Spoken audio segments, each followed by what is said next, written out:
My name's Jeff Younger. Starting at 2 years old, my ex-wife began to try to transition my son to a girl.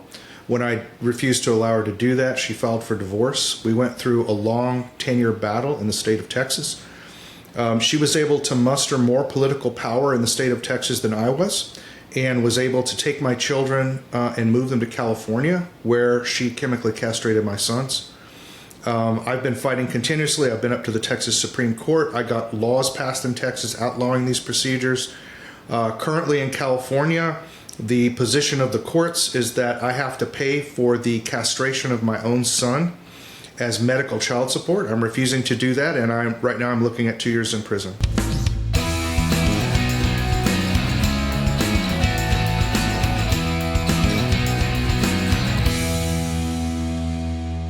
Jeff, thank you for joining us today. Your story has been all over the news the last, I don't know how many years. And currently, if I'm correct, currently we're in a situation where you say you're going to be put in jail by the state of California for not paying child support. That's right. I'm sure that's being plastered all over liberal news without the full story. So I would like you to share where we're at right now with your story, and then we'll back up and talk about some of the details of it. Well, you know, I won a trial in 2019. I got 50-50 custody and no child support. But most importantly, I got a check on all medical procedures because the medical records show that my ex-wife and the boy's pediatrician in Flower Mound, Texas, her name is Dr. Jennifer Pape at 18 and under MD in Flower Mound. They plan to chemically castrate James at age 8 or 9. I was able to get laws passed in the state of Texas outlawing those procedures. So eventually what they did is and we can talk about this, how the family courts create orders that fathers can't follow. And then they use the fact that you're not following the orders to take your kids. And that's what they did to me. And then they allowed my ex-wife to move to California, where these procedures are legal. Because I had protected my sons by making it illegal in Texas. I went all the way up to the Texas Supreme Court, and the Texas Supreme Court, supposedly conservative, allowed my son to move to California to be chemically castrated. And in last December, he was chemically castrated. The judge in California is Judge Mark Juhas, Department 63 in LA County Superior Court. He's the one that made that ruling. They denied me all due process. We had a secret trial. Public was not allowed to see it because the judge committed felonies on the bench. They don't want the public to see it. The records are sealed. That's illegal in California. I was not allowed an independent medical exam, independent psychological exam. I was not allowed any evidence from the other side. So now I'm going up on appeal in California, where I fully expect to lose. Then I'm going to go to the California Supreme Court, where I fully expect to lose. And then after spending another $1 million, I've already spent $1.6 million. After spending another $1 million to get to the California Supreme Court, I'm going to have to go into federal court and spend another $1 million in order to try to get some relief for my children. Wow. And currently, the law in California is that I have to pay for medical procedures for my children. And California considers chemical castration and physical castration of children as medical care. So I stopped paying child support about a year ago, or 9 months ago, I guess. And that happened when I looked in the Kaiser Permanente records, when my son had his gender evaluation at LA Children's Hospital. And these are in direct quotes. These are quoted from a recorded transcript, and they're official medical records. So the doctor asked my son, "Do you want to have children later in life?" My son James said yes, which is very unusual apparently for a child his age. He is interested in having children. The doctor then explains to him that when they remove his testicles, they can cut his testicles open and harvest his sperm, and he can have a baby as a woman later in life. At that point, I stopped paying child support because I said I can't give any resources whatsoever to support this. I had 3 principles when all this began that I set for myself that I felt were based on the laws of God. The first one was I would never harm my son. The second one was I would never morally miseducate my son. And the third was I would never allow my resources to be used to harm my son. And I believe this violates all 3 of those. So I am not going to participate in harming my son. And so they're going to ultimately put me in prison. It's a felony. And it's also a federal felony. I could go to federal prison if they choose to prosecute me at the federal level. But in any case, I'm not going to do it. And just like I haven't obeyed illegal gag orders, you can't force me to violate my conscience and hurt my son. Yeah, that's right. That's right. Jeff, you are openly a Christian, a Christ follower. Yes. And that plays into this, the moral side of this. This is a very controversial topic. It's very polarized. So you're fighting against that too. And clearly, what you've told us about the judge and some of the things you've dealt with, you had the support of Texas Governor Greg Abbott, but that wasn't enough in Texas. No, and I'm not sure I had his support. Listen, what's going on in the Republican Party is we have an extremely far-left donor class for the Republican Party, and we have an extremely conservative voting class. So there's always this kind of civil war in the Republican Party about this. So, for example, the people think the transgender movement was funded and started by liberal Democrats. Right. That's not true. It was started by Republicans. Let me say that again. The transgender movement was started by liberal Republicans. The man who started the first movement for this is a guy named Paul Singer. He's a hedge fund billionaire. He's the largest donor to the Republican Party. He's the largest out-of-state donor to Texas Republicans. And he founded the Human Rights Campaign, which is the largest and most powerful LGBT lobby group in the world, absolutely in the world. Yeah. The Adelson family, who almost entirely funds the Republican National Committee, were funding drag queen story hours in libraries and things like this all over the country, and have been promoting drag queens in their casinos. So what you have here is a situation where you have these liberal donors that give out lots of money. And the reality is you can't get elected without lots of money. Yeah. So put yourself in the position of, say, a Texas legislator. You have to please a liberal donor and simultaneously please a conservative voting electorate. How do you do that? Here's the way it works. I've seen it from the inside. What they do is they pass laws that look conservative and placate their voting constituents, their conservative voting constituencies, but they leave loopholes which please their donors. Yeah. So let me give you an example outside of the transgender issue. Let's look at abortion. A lot of people think in Texas that we've outlawed abortion. We haven't stopped a single abortion in the state of Texas.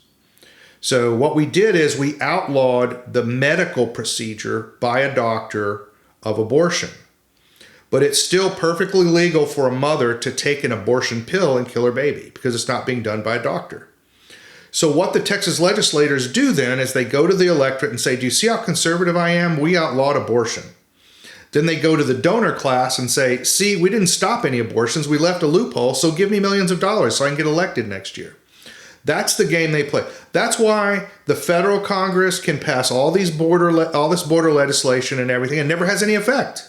Right. Nothing ever has any effect. They leave loopholes for liberals.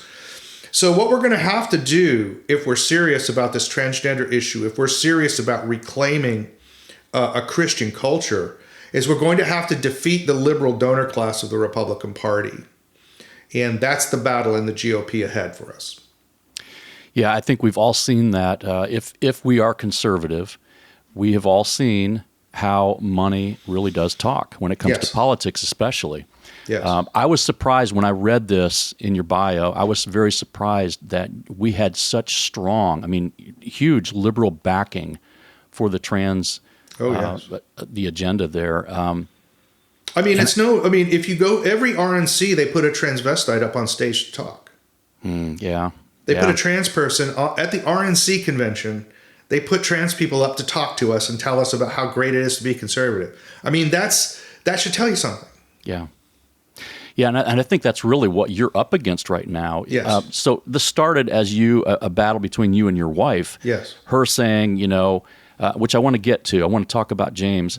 Mm-hmm. But you guys kind of battling on this moral issue, this biblical issue for you.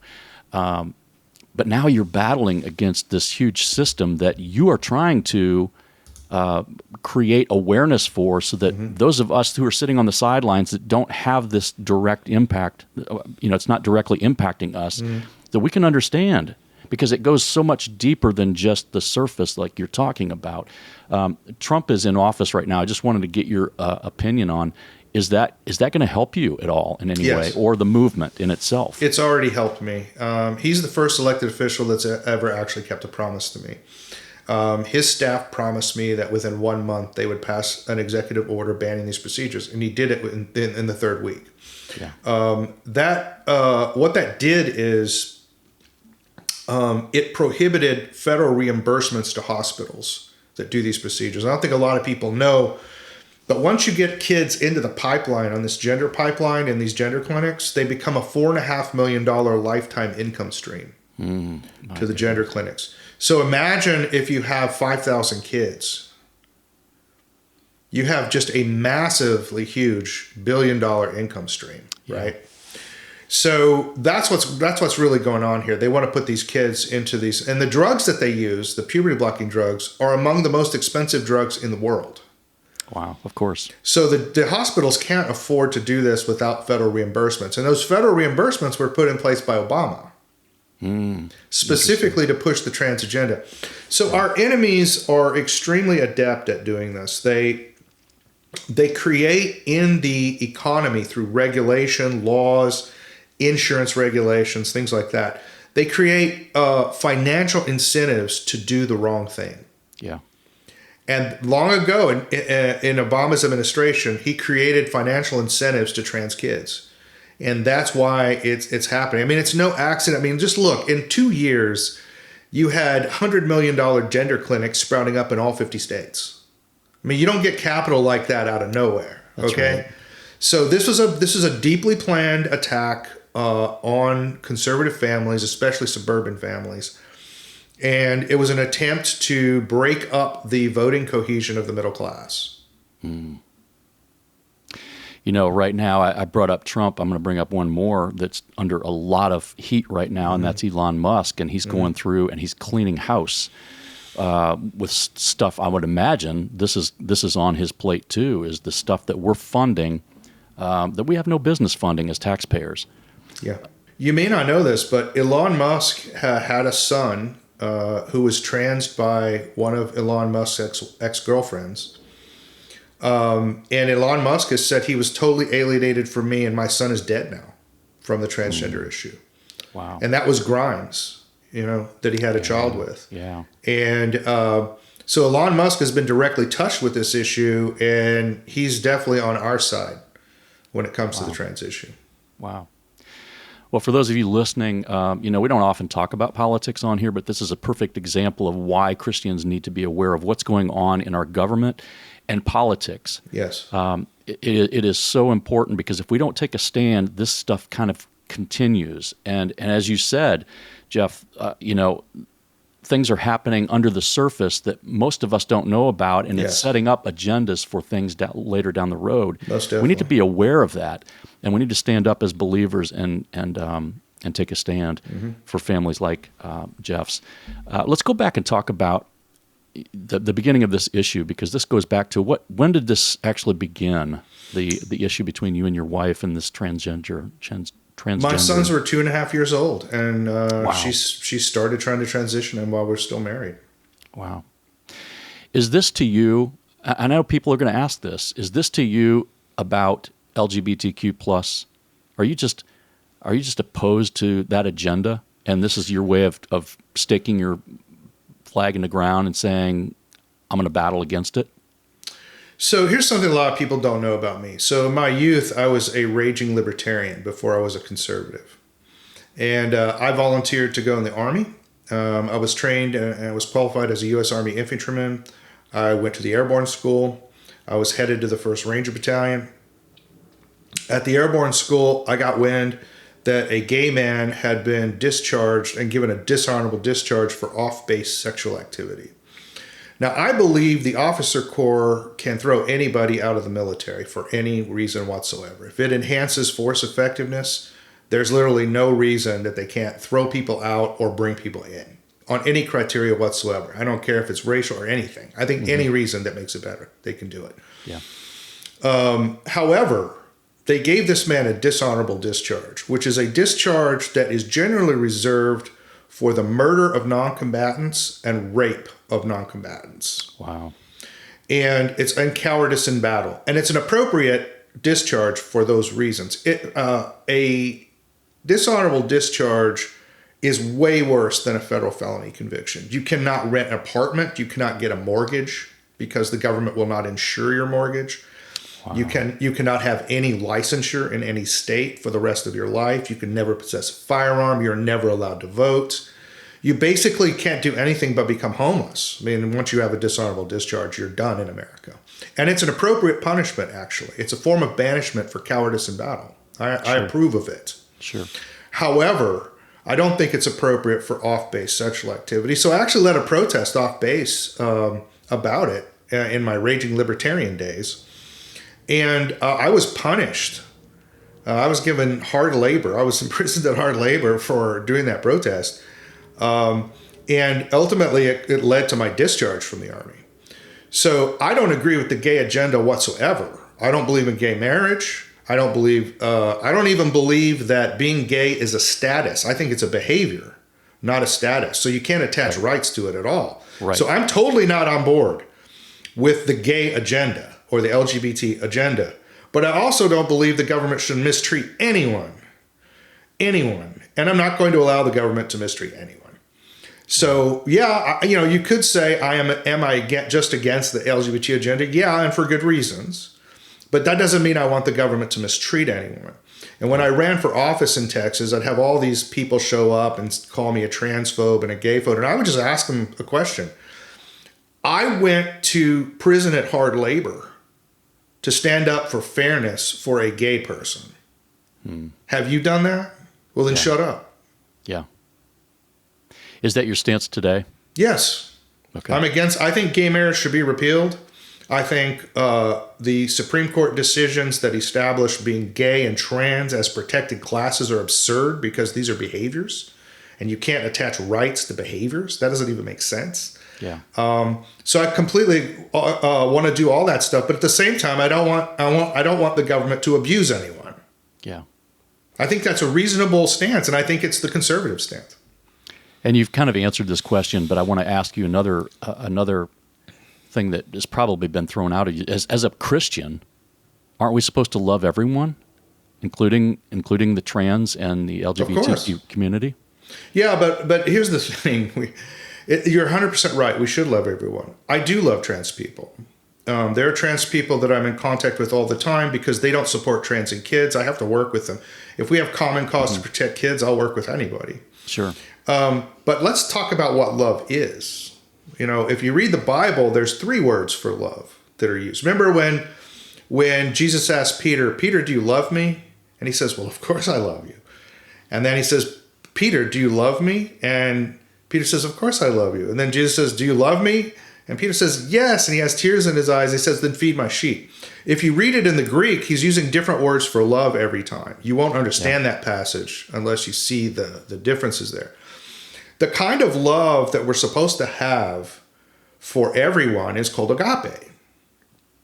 And that means the kind of love where you want people to get through the trials of this life and to deal with the deceiver in this life in such a way that you make it to heaven. We want everybody to get to heaven if they can. Right. If they choose to go to heaven, you can choose not to, I guess, but if you choose to go to heaven, we want you to get there. That's the kind of love that Christians should have for everyone. And that kind of love often requires that we rebuke sin. Yeah. And I think we forget this, that rebuking sinners is a good work. Rebuking sinners is good. And by the way, if you have friends that will rebuke your sin and put you back on the straight path, you better keep those friends. Absolutely. Because in the modern world, most friends don't love you enough to do that. Yeah. They don't care enough about you to get to heaven to do that. They don't want to offend you. Right? But your real friends want you to get to heaven. By the way, that's what a marriage is. A marriage is a partnership between 2 people who decide to go to heaven together.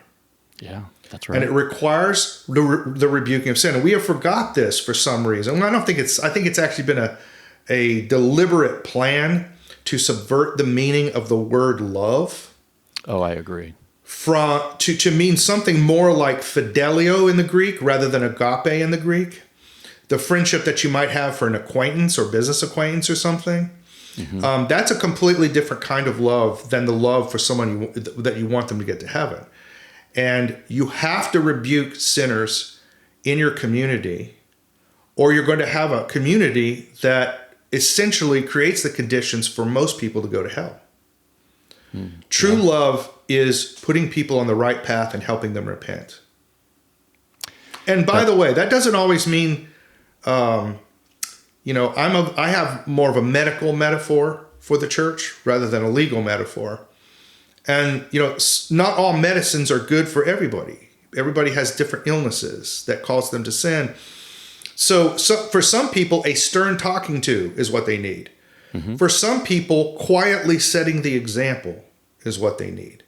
For other people, it's better for them to be pointed to Bible verses or to written treatises. Some people just need to hang out with them and make sure they don't get into problems. Some people just need that. Everybody needs different kinds of rebukes, right? When we say rebuke, it's taken on a modern term of wagging your finger in somebody's face. That's not what it means. It means to help somebody repent. Yeah. And everybody has a different medicine they need to help them repent. That's good. Yeah, I wanted to make that clarifying point because I know that there are people out there who have been following your story for years, and like you said, they've called you many names, and they've come up against you from many different angles. Mm-hmm. But I want to set that record clear that this is about your son. Correct me if I'm wrong. Tell me, why are you doing this? What is this? Why is this so important to you that you spent so much money and so much time? Yeah. To make this happen? Well, there's two reasons. One, my son deserves my protection, and he deserves all my resources to protect him, and he's going to get them. He's going to get all my resources, all my time to protect him. The second thing is I wanted to leave a large public record so that the courts and my ex-wife could not tell my sons that I had abandoned them. I have not abandoned my sons, and there's absolutely no way for them to say I have. I mean, she's probably telling them that. Sure. But the reality is my sons can get on the internet, and there's a massive public record that I want to be with my sons. I love my sons. I'm proud of my sons, and there's no way for them to suppress that. Those are the two reasons I do it. Wow. Well, we definitely will be praying for this. Thank you. As it continues, because it's not over, and right. I want to thank you for taking this stand. It's got to be a hard road. I love why you're doing it, and I know there's a lot of people watching and listening that'll feel the same way. So I'm going to ask you at the end how we can support what you're doing. Okay. Let's talk about your kids, because you have two sons. Yeah. We hear a lot about James, but you also have Jude, correct? Yes. Yeah, named after the brothers of Jesus, James and Jude. Yeah, I like that. Tell us that story. What's that like for you? What's your relationship like with your sons right now? I don't have a relationship with my sons. They have given me supervised visitation with transgender supervisors who will not let me use my son's true name. They force me to use pronouns and all kinds of stuff. So I'm not going to supervised visitations. This is very controversial to a lot of conservatives who say I should go to supervised visitations.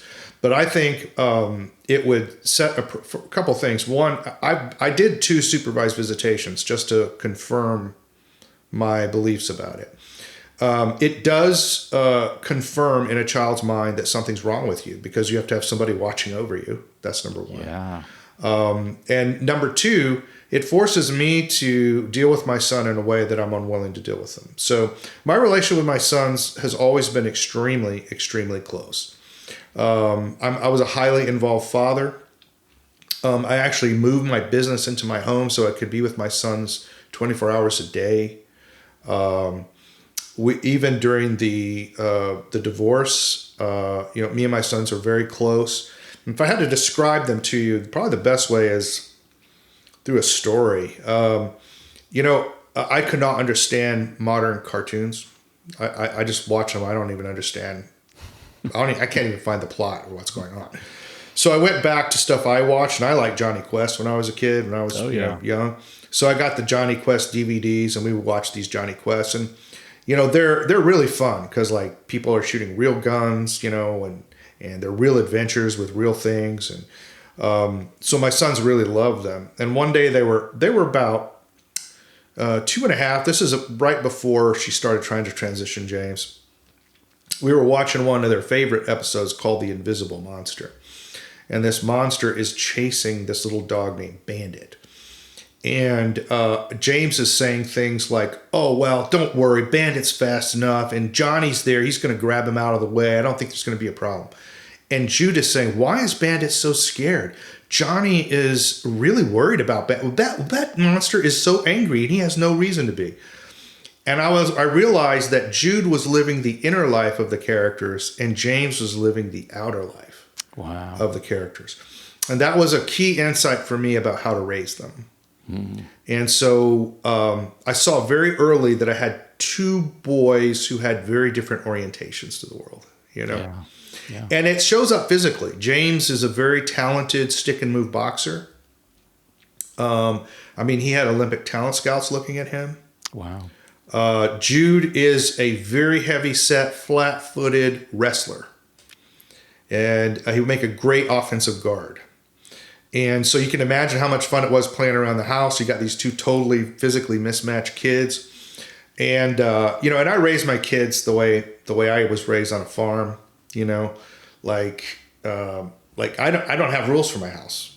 That was one of the things they tried to pin on me all the time. You're an authoritarian parent. That's a standard thing they do to men in family court. Sure. So they would say, tell me about all the rules your father has at house, the counselors would ask. And my sons would say, oh, Dad doesn't have rules.